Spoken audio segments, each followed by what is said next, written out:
Anak-anak boleh masuk di saf orang dewasa dengan syarat dan ketentuan berlaku. Kapan dia dianggap boleh bergabung dengan orang dewasa? Yang pertama, dia disebut dia sudah mumayyiz. Mumayyiz itu tidak menunggu baligh. Mumayyiz itu bisa membedakan baik dan buruk. Tahu dia kalau menoleh ke sana kemari itu bisa membatalkan sholat. Tahu dia kalau pergi sebentar masuk lagi itu sholat batal. Bergerak 3 kali berturut-turut batal. Itu mumayyiz. Jadi kalau dia walaupun umurnya 5, 6 tahun, 7 tahun kan belum wajib sholat tuh. Bergabung dia di seorang dewasa tapi dia tenang bawaannya. Pikun. Baik dia dah dididik oleh orang tuanya. Mumayyiz dia bisa bergabung di seorang dewasa. Yang kedua, dipastikan oleh orang tuanya bahwa anak ini sudah tahu bahwa syarat sah salat itu wudu dan wudunya betul-betul sempurna.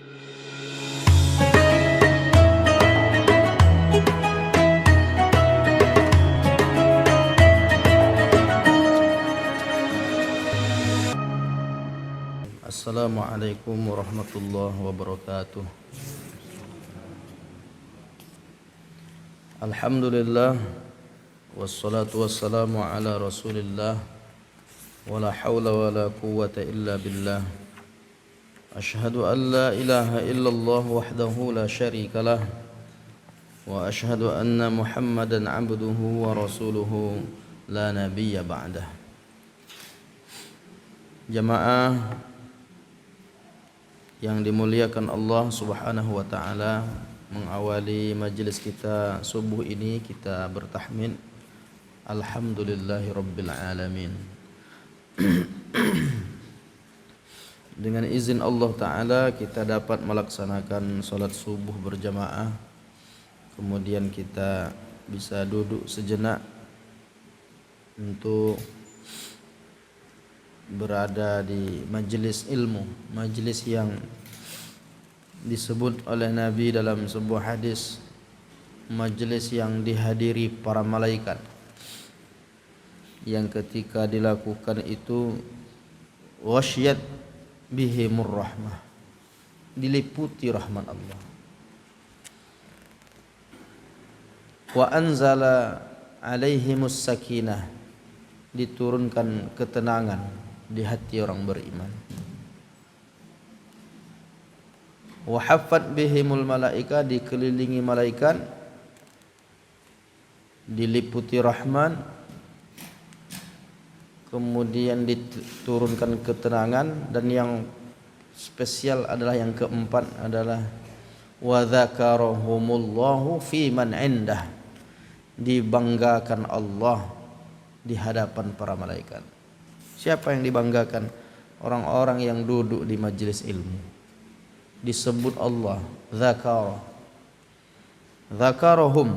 zakarahumullah fi man indah, Allah banggakan, Allah sebut-sebut hamba-hamba Allah yang berada di majelis ilmu ini, disebut di hadapan para malaikat. Maka itu keutamaan yang luar biasa. Mudah-mudahan kita meraih keutamaan, fadilah dan kebaikannya insyaallah. Amin ya rabbal alamin. Allahumma salli ala sayyidina Muhammad wa ala ali sayyidina Muhammad. Assalamu alayka ayyuhan nabiyyu wa rahmatullah. Dalam tafsir Imam Ibnu Katsir jilid pertama halaman 461 dijelaskan tentang maksud ayat 144 surah Al-Baqarah.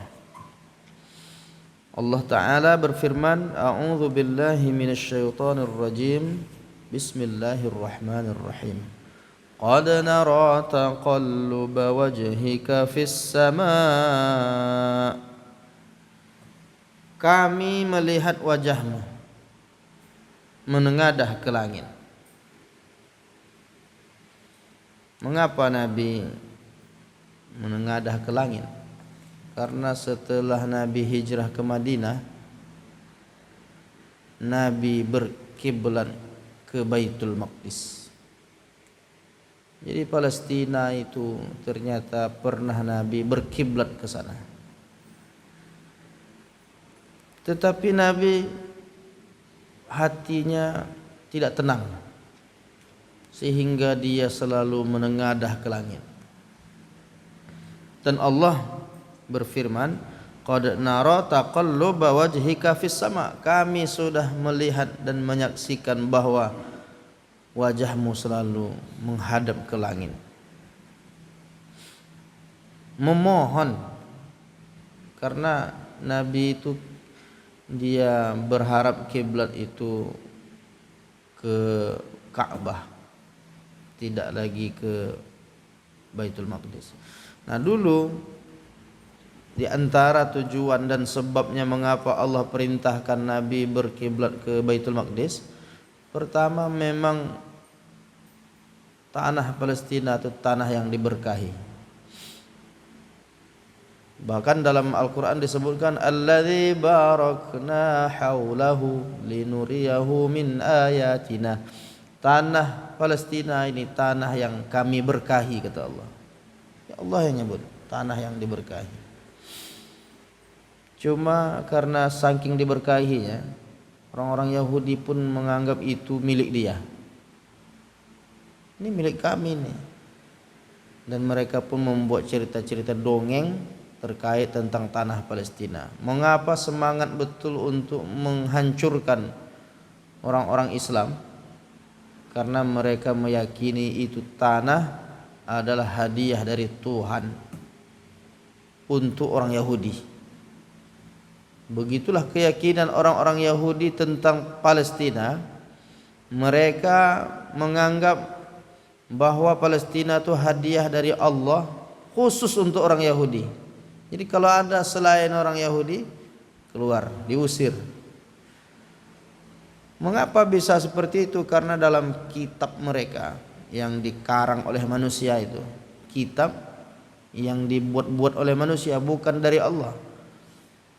Keyakinan mereka itu kan sudah ada di coretan tangan manusia yang merusak bahwa aslinya bukan seperti itu. Jadi kitab Taurat, Injil itu sudah dimodif, sudah terjadi tahrif, terjadi perubahan-perubahan.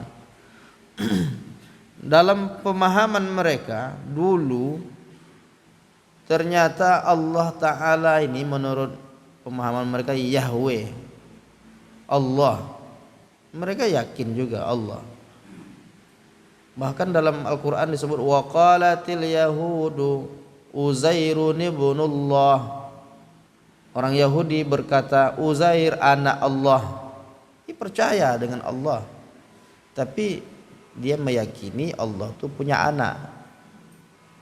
Nah, itu yang membuat rusak. Percaya Allahnya ada, orang Yahudi percaya dengan Allah.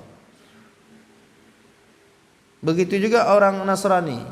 Dalam Al-Quran waqalatin nasara al-masihu ibnullah. Isa al-masih anak Allah. Jadi percaya mereka itu dengan Allah. Cuma Allah yang dipercaya oleh mereka ini berketurunan, itu aja. Sementara dalam Islam lam yalid walam yulad, tidak beranak dan tidak diperanakkan. Bahkan orang musyrik jahiliyah sekalipun mereka juga percaya bahwa Allah itu ada. Mereka meyakini idza wala in sa'altahum man khalaqas samawati wal ard wa sakhkhara asy-syamsa wal qamar la yaqulunna Allah. Kalau engkau tanyakan kepada mereka siapa yang menciptakan langit dan bumi, siapa yang mengatur perjalanan matahari dan bulan, la yaqulunallah, mereka pasti mengatakan yang menciptakan langit dan bumi, yang mengatur perjalanan matahari dan bulan itu adalah Allah. Percaya. Tapi mereka meyakini Allah itu berketurunan. Siapa anak-anak Allah ini? Malaikat. Nah, jadi memang beda-beda nih. Yang Yahudinya, yang Nasaranya, yang orang musyrik jahiliyahnya sama-sama percaya dengan adanya Allah, tetapi Allah yang dipercaya oleh mereka ini dia rusak. Artinya ada yang dikotori dengan pemahamannya itu. Maka dalam Al-Quran, Subhana rabbika rabbil izzati amma yasifun. Maha suci Allah dari apa yang mereka sifatkan. Mereka mensifatkan Allah itu berketurunan, maha suci Allah. Nah, itu yang kita baca. Mengapa Subhana itu disebut maha suci? Subhanallah, Subhana rabbika, Subhana rabbiyal a'la, Subhana rabbiyal azim. Maha suci, maha suci. Itu kalau kita lihat asal katanya subhana itu dari kata sabbaha yusabbihu, artinya bertasbih. Tapi kalau dibuang tasydidnya itu sabaha, enggak sabbaha. Kalau sabaha itu artinya berenang. Kok bisa berenang?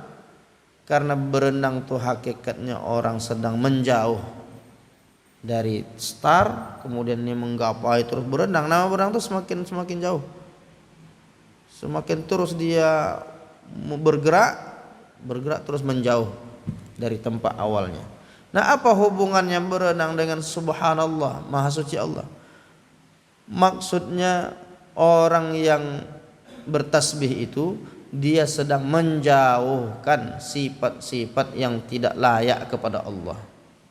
Menjauhkan sifat-sifat yang tak layak kepada Allah tuh bahasa Arabnya bertasbih. Jadi ketika kita bertasbih, kita jauhkan sifat-sifat yang tidak lazim, tidak semestinya dinisbatkan kepada Allah. Termasuklah keyakinan orang Yahudi yang menganggap bahwa Palestina itu adalah hadiah dari Tuhan. Ternyata mereka meyakini dulu Nabi Yakub itu pernah bergulat dengan Allah. Kok bisa Nabi bergulat?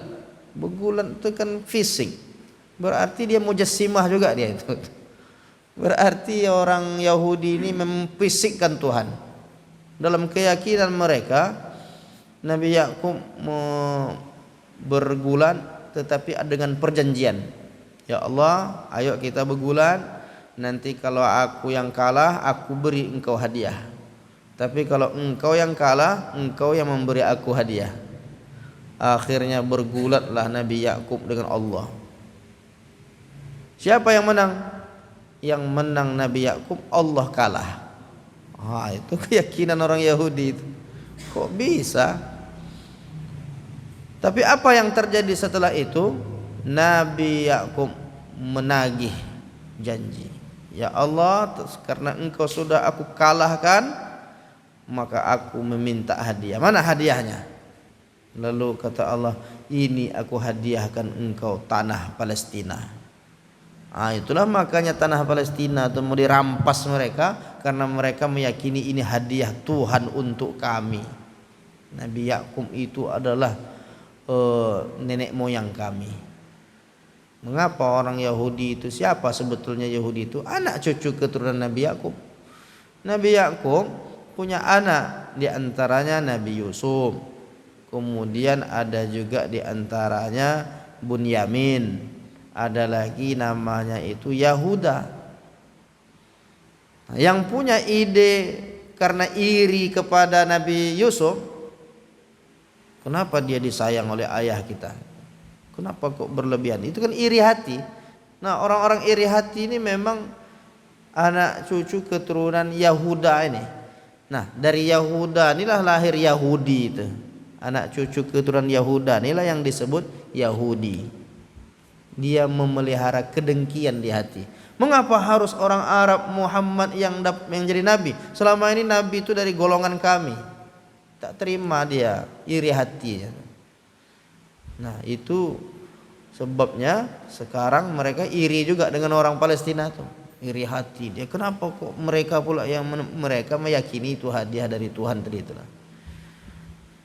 Dan itu tidak benar, pemahaman yang keliru tentang Allah, pemahaman yang keliru tentang Nabi Yakub. Yakub itu nama lainnya Israel.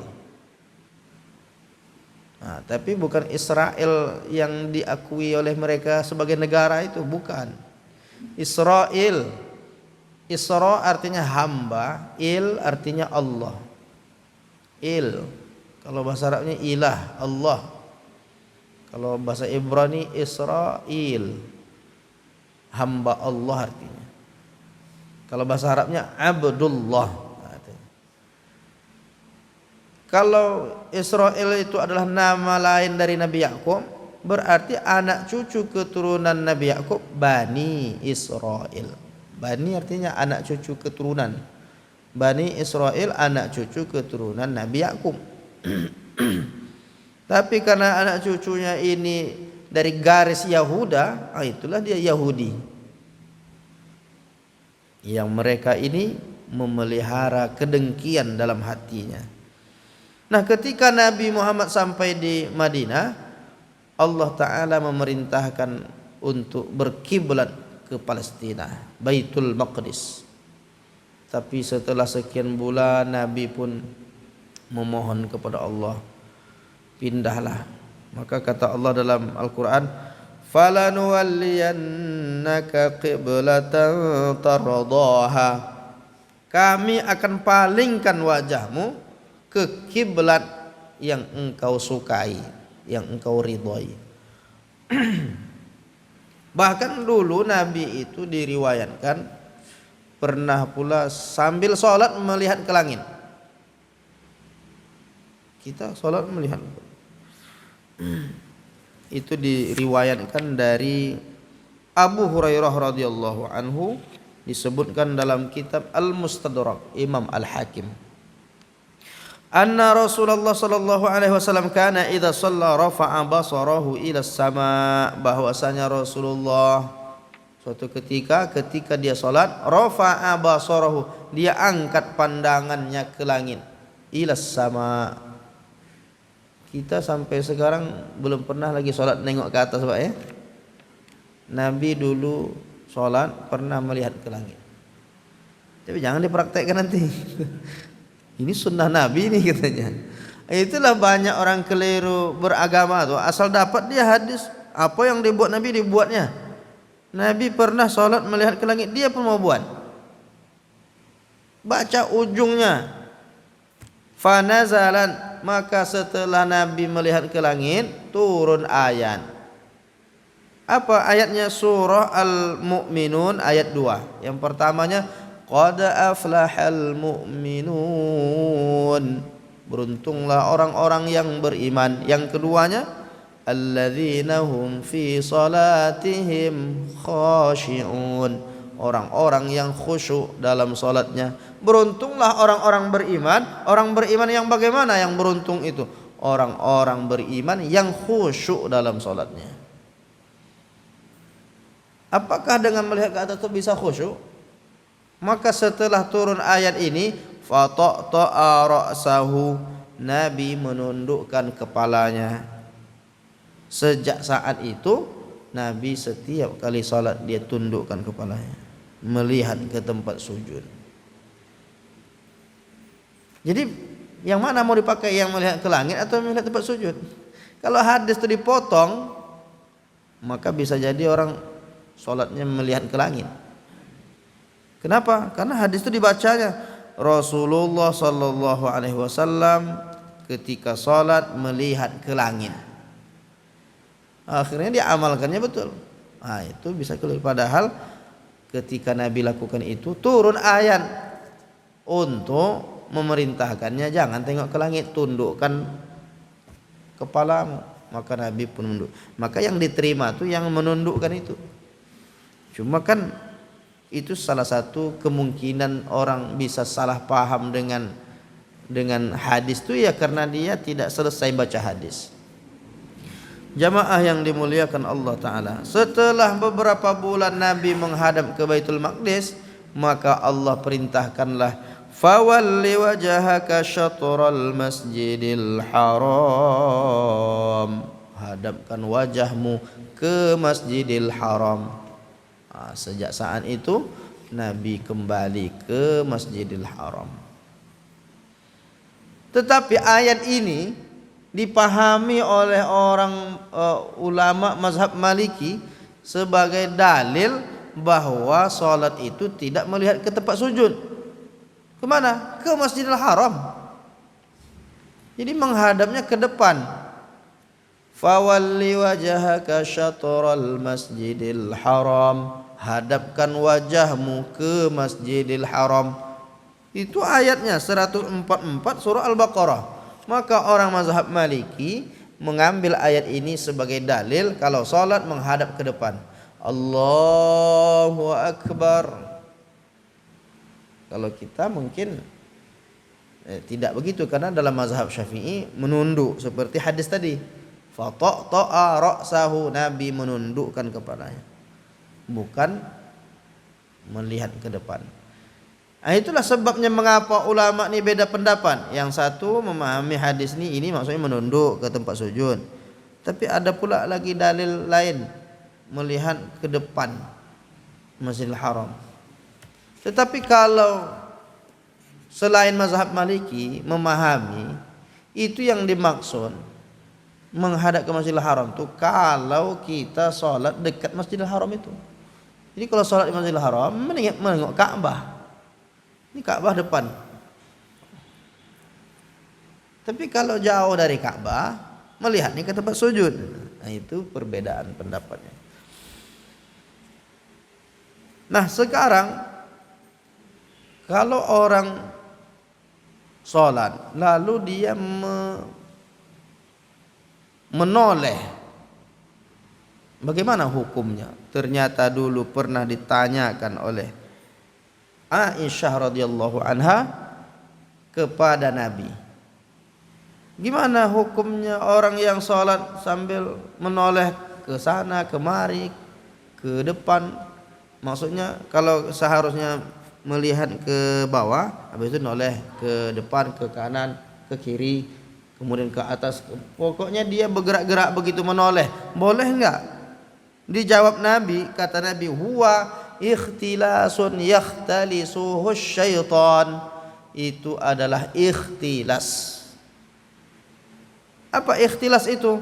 Ikhtilasun yakhtalisuhu syaitan min salatil abdi. Ikhtilas itu adalah orang atau orang yang salat mencuri-curi di dalam salat. Mencuri-curi yang dicuri oleh syaitan. Hatinya dicuri sehingga dia tak bisa konsentrasi, noleh-noleh ke sana, noleh ke sini. Biasanya begitu tuh anak-anak yang baru-baru mau umur 5 tahun, 6 tahun sholat oleh sana atau oleh sini.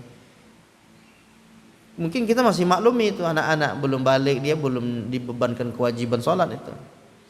Yang kita heran tuh udah dewasa masih juga menoleh-noleh dalam sholat.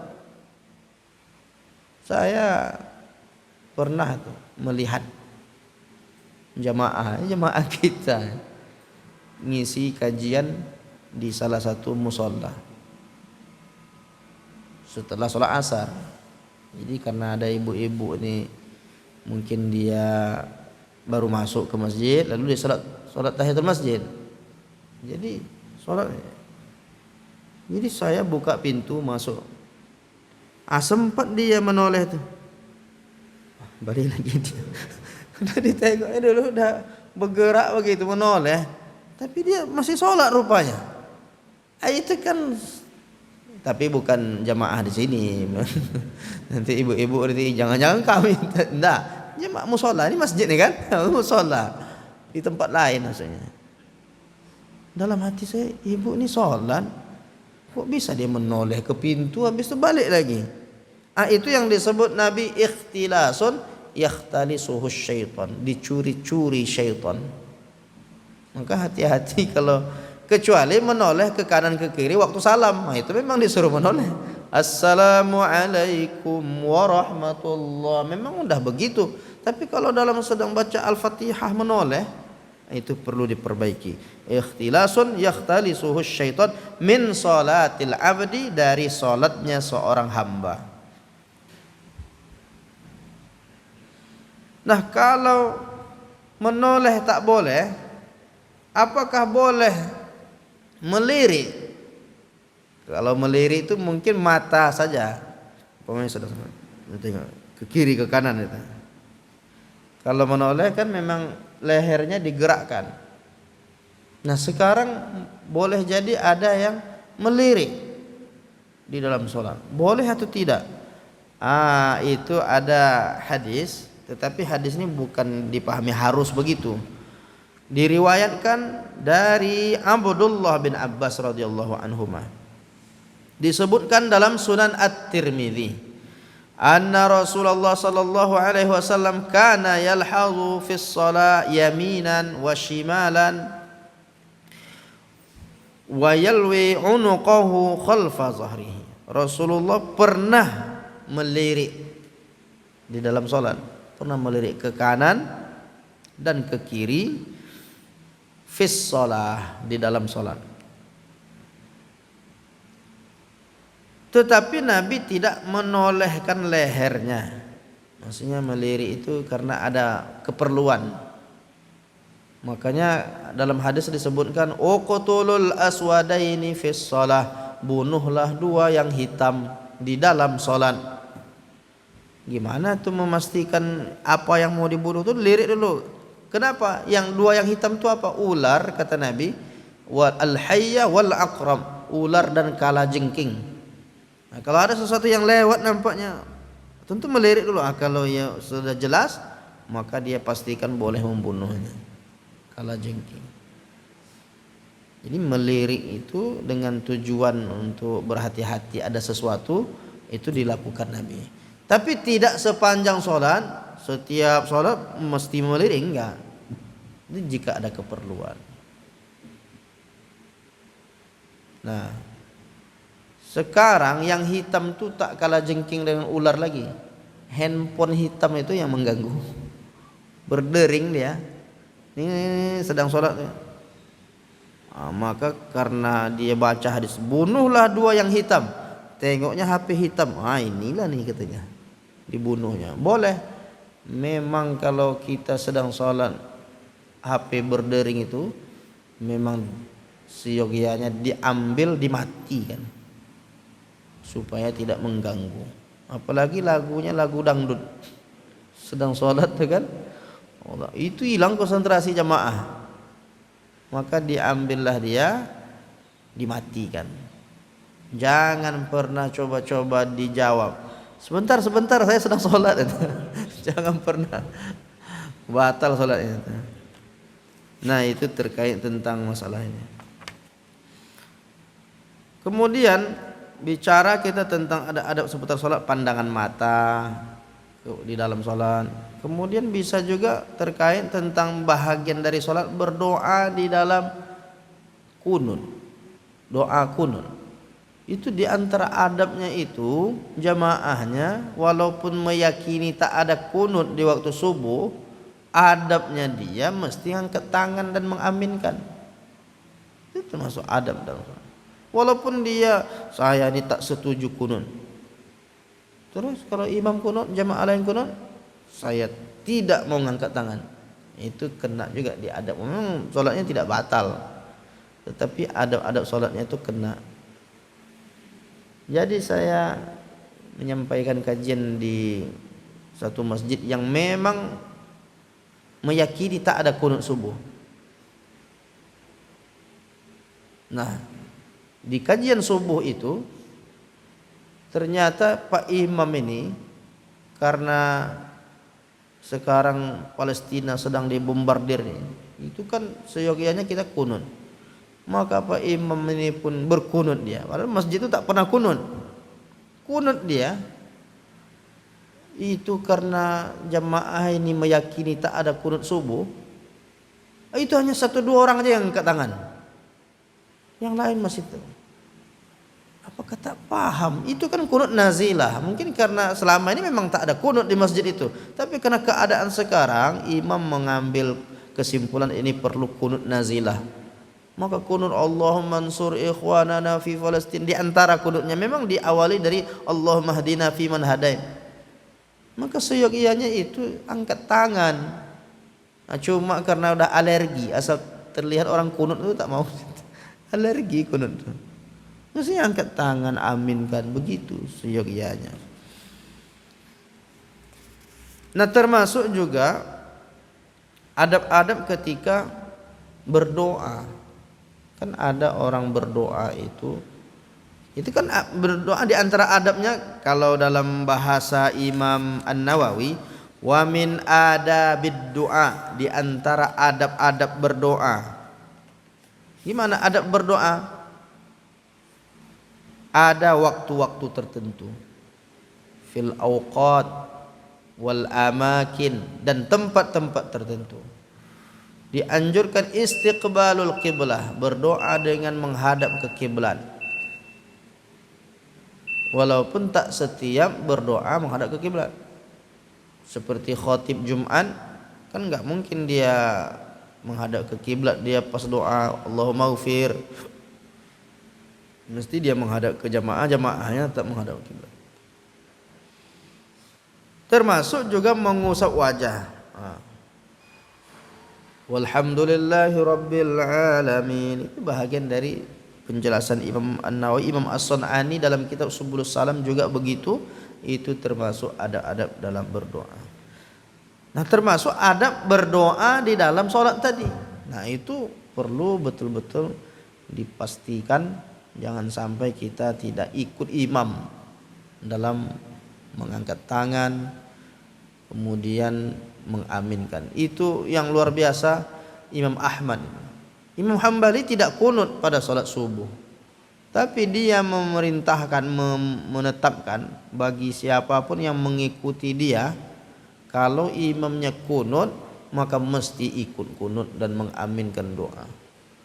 Itulah yang dinukilkan oleh Syekh Ibnu Utsaimin ketika ditanya, indana imamun yaqnutu fil fajri bi sifatin daimatin. Di tempat kami Syekh, imamnya setiap salat subuh berkunut. Yaqnutu fil fajri, melakukan kunut, doa kunut bersifat terus menerus, daimah, bi sifatin daimah. Fahal nutabi'uhu, apakah kami mengikutinya? Kami ini berkeyakinan tak ada kunut subuh. Apakah kami ikut imam yang selalu setiap subuhnya kunut? Wa hal nu'amminu ala du'aihi, dan apakah kami mengaminkan doanya? Dan apakah kami juga mengangkat tangan-tangan kami? Nah, itu pertanyaan yang ditujukan kepada Syekh Ibnu Utsaimin, di mana Syekh Ibnu Utsaimin ini pun tidak berkunut pada salat subuh. Jawaban Syekh Ibnu Utsaimin itu yang mengagumkan. As-shawab, yang benar katanya. Yang benar, sikap yang benar. Fal yutabi'il imam fil qunut. Hendaklah seorang makmum mengikuti kunut imamnya. Wa yu'amminu ala du'aihi bil khair, dan mengaminkan doa imam tersebut dengan baik sambil mengangkat tangan. Allahumma hdina fiman hadait, amin. Wa afina fiman afait, amin. Wa tawallana fiman tawallait, amin. Diaminkan doa imam. Nah, itu termasuk adab-adab yang perlu diperhatikan dalam salat. Masih banyak lagi hal-hal yang perlu dikaji seputar adab-adab dalam solat maupun di luar solat, berdoa di luar solat juga. Nah, itu yang kita bahas pada pertemuan terdahulu. Adab-adab berdoa itu ada cara berdoa, ada yang mempertemukan dua tangan, ada yang memisahkannya dengan sebahu, ada yang angkat tangan tinggi-tinggi waktu minta hujan. Nah, itu dah kita bahas. Termasuk juga mengusap ke wajah, dan termasuk juga bagaimana kekhusyuan hati. Nah, itu perlu dipraktekkan dengan sebaik-baiknya agar doa kita diijabah oleh Allah. Dan di antara doa yang diijabah oleh Allah itu, kata Nabi, duburas salawatil maktubat, yaitu berdoa sesudah salat wajib. Jadi kalau kita berdoa sesudah salat wajib, kalau ada orang yang tak mau dia karena dianggapnya tak ada Nabi buat begitu, tapi dia lupa ketika Nabi ditanya, kapan doa yang paling didengar oleh Allah? Ayyud du'a ya asma, kata Nabi, salah satunya adalah berdoa sesudah salat wajib. Nah, itu barangkali pembahasan kita pada subuh kali ini. Karena sudah terdengar tadi dering berdering, nah itu tanda bahwa kita harus sudah selesai ngaji ini. Tetapi boleh sebagaimana biasa kita berdiskusi agak 1-2 pertanyaan sebelum kita tutup. Mungkin ada yang mau ditanyakan, kami persilahkan. Ada Bapak Ibu yang mau ditanyakan? Tak ada. Alhamdulillah. Karena sudah sering-sering kita mengaji, jadi tak perlu lagi ditanyakan karena sudah paham semuanya. Alhamdulillah. Mudah-mudahan betul-betul diberi pemahaman kita nih oleh Allah Ta'ala, kemudian kita pun mengamalkan insyaallah. Terima kasih atas perhatiannya. Kita cukupkan sampai di sini dengan alhamdulillah. Alhamdulillahirabbil alamin. Ada yang mau ditanyakan Pak Ketua?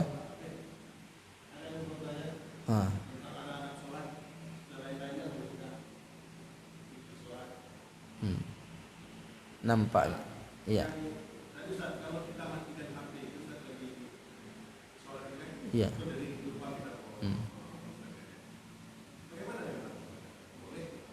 Boleh. Berdering HP, ambil, matikan. Kalau tidak dia mengganggu, matikan, masukkan lagi.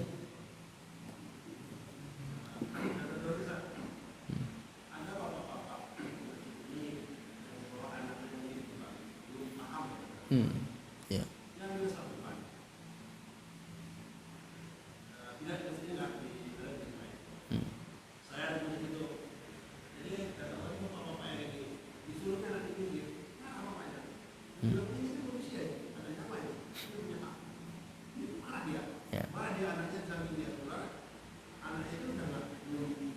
Belum balik. Ya. Anak-anak boleh masuk di saf orang dewasa dengan syarat dan ketentuan berlaku.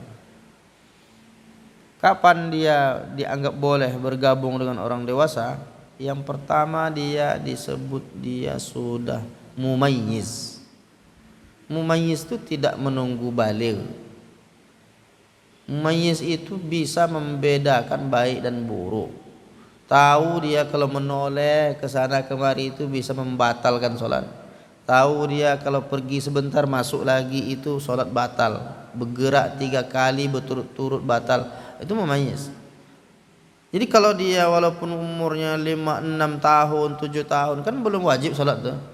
Bergabung dia di seorang dewasa, tapi dia tenang bawaannya. Pikun. Baik dia dah dididik oleh orang tuanya, mumayyiz, dia bisa bergabung di seorang dewasa. Yang kedua, dipastikan oleh orang tuanya bahwa anak ini sudah tahu bahwa syarat sah salat itu wudu, dan wudunya betul-betul sempurna. Sampai dipastikan wudunya betul-betul kena sampai ke batasnya, ke siku. Jangan sampai dia cuma siram-siram kaki, tumitnya tak kena air. Nah, kalau dipastikan wudunya betul-betul sempurna, dah diajar dididik dia dengan baik, sempurna wudunya, mumayyiz dia, nah itu syarat yang kedua. Yang ketiga, dipastikan dia sudah khitan. Ya, kalau memang dah khitan anak tuh bergabung di seorang dewasa, walaupun dia umpamanya masih kecil, yang pasti dia mumayyiz, maka dia boleh. Cuma masalahnya anak-anak zaman sekarang, anak-anak kita lah, umur 6, 7 tahun, itu udah khitan atau belum? Nah, ya kalau belum berarti tak usah dulu. Boleh dia berada di ujung gitu kan. Nah, oleh karena itu ya husnuzon aja lah, mungkin dah khitan anaknya, ya kan? Mungkin juga sudah mumayyiz, sudah sempurna wudunya. Nah, itu orang tuanya lah yang memastikan. Kenapa orang Arab tuh anak-anak kecil bisa masuk? Mereka umur 7 hari khitan. Lahir dia, umur 7 hari kan akikah. Akikah sekalian dia khitan, sekalian cukur rambut. Nah itu sehingga nanti ketika dia umur mumayyiz, dia udah bisa bergabung di saf-saf orang dewasa. Itu aja. Kalau kita umpamanya udah pastikan belum memenuhi syarat itu, maka tempatkan dia di belakang bersama-sama seumur dia. Kemudian supaya tak ribut disiapkan satu satpol PP atau penjaga khusus supaya dia tidak kemana kemari sambil mendidik. Yang jadi yang menjaga itu dapat pahala juga walaupun dia tak ikut salat berjamaah. Dia menjaga itu. Tengoklah di Saudi itu, kita salat berjamaah dia masih jaga-jaga kan. Syurtah baladah, polisi keamanan. Itu memang ada nilai plus pula untuk dia. Tapi kan tak selamanya, dia kan gantian. Nah, seperti itu kalau mau ideal tuh salat masjid yang umpamanya ada anak tuh gimana tuh solusinya? Maka solusinya disiapkan tempat di belakang. Masalahnya kalau tak disiapkan begitu, nanti hilang anak tuh. Takut dia, maka dibawanya anak tuh dalam shom. Nah, cuma pandai-pandailah posisikan dia di sudut supaya tidak merusak shop kesempurnaan shop. Salat tetap sah, tapi kesempurnaan shopnya itu yang berkurang. Gitu Pak ya. Nah, baik. Mudah-mudahan bermanfaat. Subhanakallahumma wa bihamdika asyhadu an la ilaha illa anta astaghfiruka wa atubu ilaik. Wassalamu alaikum warahmatullahi wabarakatuh.